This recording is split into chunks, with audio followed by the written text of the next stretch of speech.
Clarice vai enfrentar uma dura verdade que abala sua confiança e revela um lado traiçoeiro de quem mais ama. Nos próximos capítulos da novela Garota do Momento, determinada a popularizar a Magnifique, Clarice descobre que seu próprio marido sabotou sua ideia, mas é o golpe em sua saúde que faz todos temerem o pior. Isso porque ela acaba passando mal ao saber da verdade. No auge da discussão, Clarice desabafa, revoltada com a traição, e fala: "Você mentiu pra mim, Juliano. Passou por cima dos meus sonhos e ainda tenta justificar? Isso não vai ficar assim." Mas antes que pudesse reagir, uma forte dor toma conta e ela desmaia, deixando Juliano em pânico e cheio de culpa. Tudo deverá acontecer logo após Clarice sentada em sua sala na Magnifique, com seus olhos fixos em uma pilha de papéis à sua frente, ainda sem acreditar que seu plano não deu certo, enquanto Beatriz, de pé, cruza os braços e a encara com uma expressão de desconfiança. Beatriz, com um tom direto, aponta para os papéis na mesa e fala: "Isso tudo não faz sentido, Clarice. Como só moças de berço encontraram os cupons. Milhares de outras meninas compraram o sabonete, tentando encontrar uma oportunidade, mas nenhuma conseguiu." Clarice, visivelmente abalada, suspira e responde: "Eu não sei como isso aconteceu, Beatriz. Minha ideia era honesta.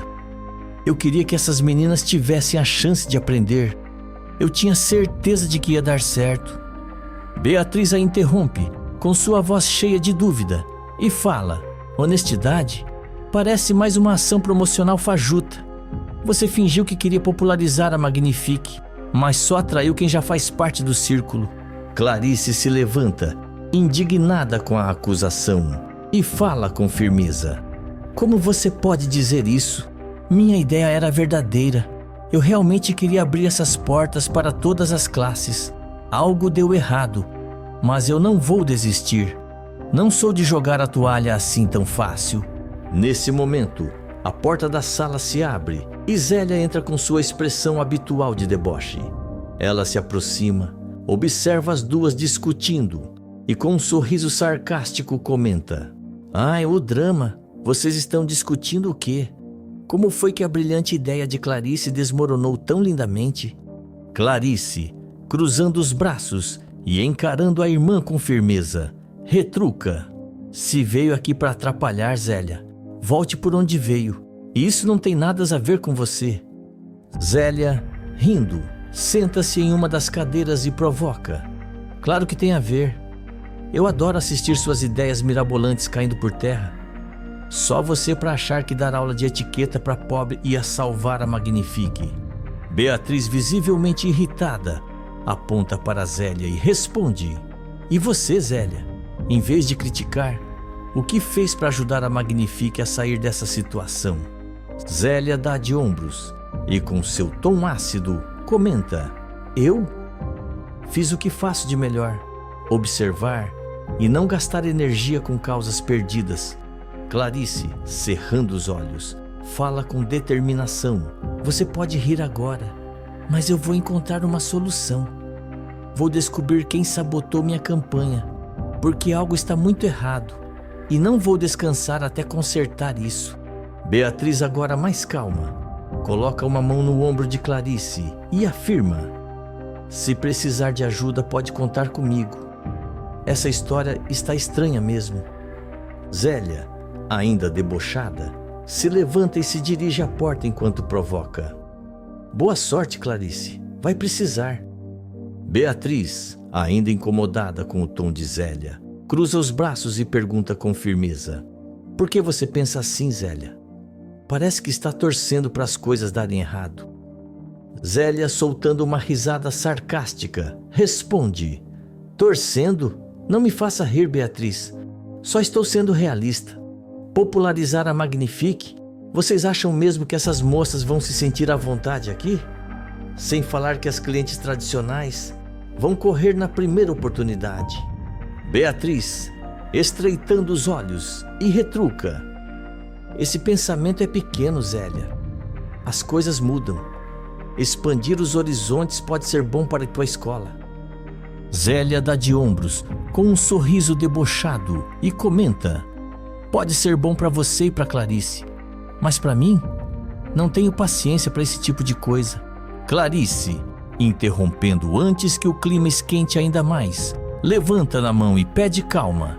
Chega vocês duas, não quero brigas aqui. Zélia, por favor, respeite o que estou tentando fazer. Zélia cruza os braços, olhando para a irmã com descrença, e fala: você está insistindo em algo que não tem futuro, Clarice.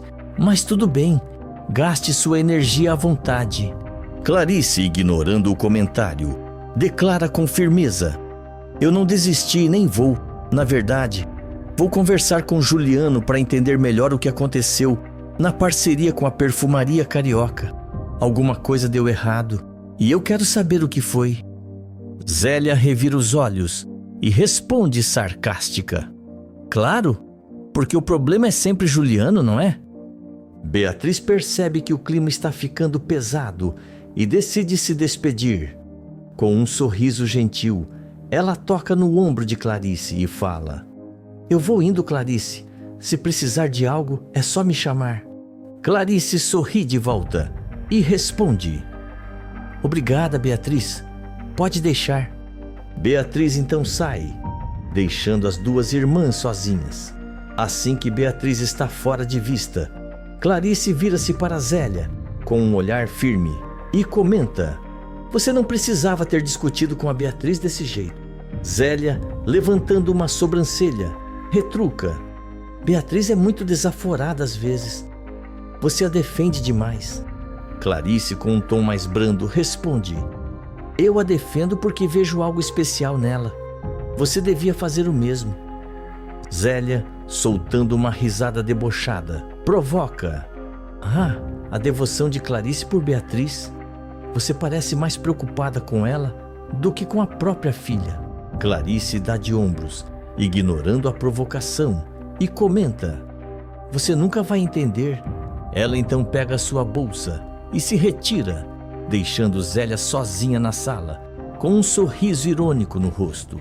Logo depois, Clarice volta para a mansão e entra no quarto com passos firmes, mas o rosto demonstra cansaço e insatisfação.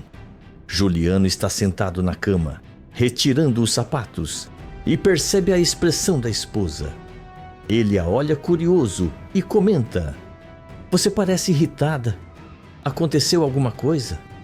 Clarice, cruzando os braços, encara Juliano e fala com um tom direto: quero saber se você realmente colocou os cupons para as aulas gratuitas nas embalagens do novo sabonete, como combinamos.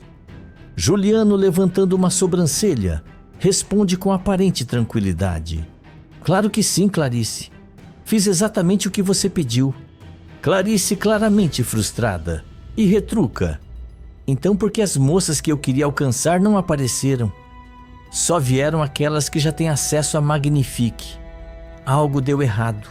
Juliano, fingindo surpresa, questiona com um tom inocente: talvez o problema não seja o que foi feito, mas sim o que essas moças acham.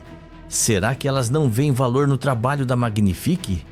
Clarice, ofendida com a sugestão, rebate: isso é preconceito, Juliano. Todas têm o direito de querer ser elegantes, de aprenderem etiqueta. Não é porque elas vêm de outra realidade que não sonham com isso. Juliano dá um leve suspiro, mantendo o tom calmo, e argumenta: pode ser, Clarice, mas pense comigo. Os cupons dependiam de quem comprasse o sabonete, certo? Era uma questão de sorte. Talvez as moças que você queria atingir simplesmente não tiveram acesso ou não viram importância nos cupons. Clarice olha para ele, ainda com uma expressão de dúvida, mas seu tom suaviza: talvez você tenha razão, mas isso ainda me incomoda. Eu estava tão certa de que essa ideia iria dar certo. Juliano se levanta, caminha até ela e coloca as mãos em seus ombros, tentando consolá-la. Ele fala com um tom afetuoso: não precisa se preocupar tanto, Clarice. Se não deu certo dessa vez, tentamos de outra maneira. Eu sei que você vai conseguir alcançar o que deseja. Clarice o observa por um momento, seu olhar misturando cansaço e um toque de gratidão. Ela suspira e responde: talvez você esteja certo. Eu só preciso de um banho para relaxar. Juliano sorri e comenta com leveza: ótima ideia. Vá descansar um pouco. Clarice caminha em direção ao banheiro, mas antes de entrar, vira-se brevemente para o marido e afirma: ainda assim quero descobrir o que realmente aconteceu. Juliano, agora sozinho no quarto, observa a porta do banheiro se fechar e sua expressão muda para algo mais sério e pensativo. Ele murmura para si mesmo: espero que você nunca descubra. Logo depois, Juliano desce as escadas com passos pesados, claramente incomodado, e murmura algo inaudível enquanto esfrega as têmporas. Maristela, sentada em seu lugar habitual, olha para o filho com um misto de curiosidade e irritação. Ela repousa sua xícara de chá na mesinha de centro e pergunta, com um tom levemente debochado: que cara é essa, Juliano? Parece que o mundo está desabando nas suas costas. Juliano para no meio da sala, respirando fundo para não explodir, e responde com uma voz carregada de frustração: é a Clarice. Ela está desconfiada da premiação que não deu certo e resolveu que quer saber o motivo de tudo ter saído errado. Maristela solta uma risada irônica e ajeita o cabelo com um gesto debochado antes de retrucar: e qual o problema? Ela só está percebendo o que todo mundo já sabe. Você adulterou a premiação, Juliano. Não é nenhuma novidade. Juliano dá um passo à frente, visivelmente irritado com a postura da mãe, e responde em tom grave: o problema é que ela não pode saber disso. Se Clarice descobrir o que eu fiz, ela nunca mais vai confiar em mim. Maristela ergue uma sobrancelha e, com um sorriso cínico, comenta: e desde quando você se importa com isso? Você está tentando segurar as rédeas dessa relação desde que ela perdeu a memória. Juliano rebate, apontando um dedo em direção à mãe, claramente perdendo a paciência: eu me importo sim. Eu gosto da Clarice e não quero que ela descubra essa sujeira. Isso pode acabar com o casamento. Maristela revira os olhos, pega sua xícara e responde com sarcasmo: claro que você gosta, desde que ela continue sendo a esposa perfeita que não faz perguntas demais. O diálogo é interrompido por passos suaves na escada. Clarice, que vinha descendo, para na hora ao ouvir a conversa. Seus olhos se arregalam de surpresa e magoa enquanto ela processa o que ouviu. Sem notar a presença dela, Juliano continua: isso não tem nada a ver com controlar a Clarice. Eu só queria que ela não ficasse frustrada por algo que não daria certo. É melhor assim. Maristela com desdém e provoca: melhor para você, isso sim, e para de se preocupar. Ela nunca vai descobrir que você armou para a ideia dela fracassar. Clarice, finalmente decidindo se manifestar, desce o último degrau com passos firmes e encara os dois. Sua voz sai cheia de indignação: então foi isso? Vocês dois conspiraram contra mim esse tempo todo? Juliano e Maristela se viram rapidamente, visivelmente surpresos. Ele tenta conter o nervosismo, mas sua voz vacila enquanto responde: Clarice, não é o que parece. Você não entendeu direito. Maristela, sem cerimônia, ergue uma sobrancelha e, com o mesmo tom debochado de antes, fala: ah, para, Juliano. Ela ouviu o que ouviu. Não adianta fingir. Clarice cruza os braços, seu olhar alternando entre os dois, e diz com firmeza: eu ouvi tudo, Juliano. Você sabotou a minha ideia.